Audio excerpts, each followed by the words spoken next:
Slang dan Republik Fufufafa. Ketika kritik musik perlu analisa, bukan sekadar emosi. Band Slang, grup legendaris yang selama puluhan tahun menjadi bagian penting dari lanskap musik Indonesia, kembali menyuguhkan karya baru berjudul Republik Fufufafa. Seperti lagu-lagu sebelumnya, judul ini langsung memantik reaksi luas dari pendengar, dari yang memuji tajamnya kritik sosialnya, hingga yang mempertanyakan relevansi dan bentuk pesan yang disampaikan. Namun bagi sebagian pengamat musik dan generasi muda yang tumbuh di era digital, Republik Fufufafa bukan sekadar isu estetika. Kritik yang muncul lebih tajam, karena lagu ini dianggap menggambarkan fenomena sosial politik yang sering disebut politik dangkal, yakni retorika yang lebih berbasis gemuruh suara dan sensasi, bukan terhadap kejelasan solusi atau arah kritis yang tajam. Kritik sosial tanpa arah yang jelas.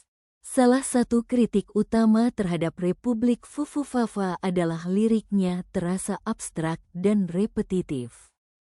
Nada protes terhadap kondisi sosial politik Indonesia tentu bukan hal baru di industri musik. Namun bagi pengkritik yang lebih memilih karya bernarasi kuat, lagu ini dianggap terlalu banyak bunyi protes dan sedikit narasi solusi. Pesan yang kuat membutuhkan arah konkret.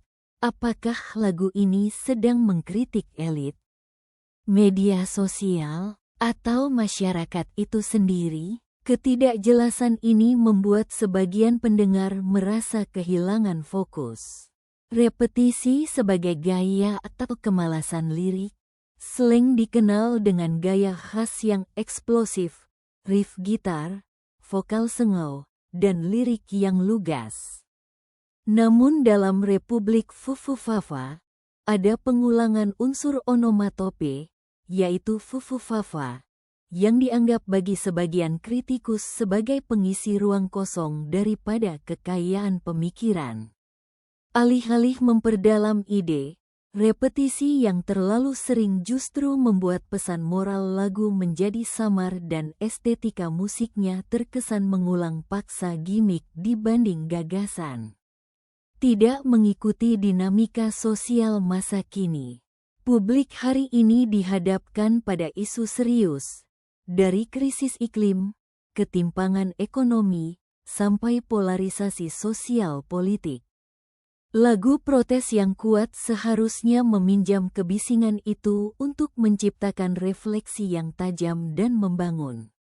Kritik yang muncul terhadap Republik Fufufafa adalah bahwa lagu ini terasa seperti mengulang klaim besar tanpa instrumen analitis atau narasi yang memperkaya konteks kompleks tersebut.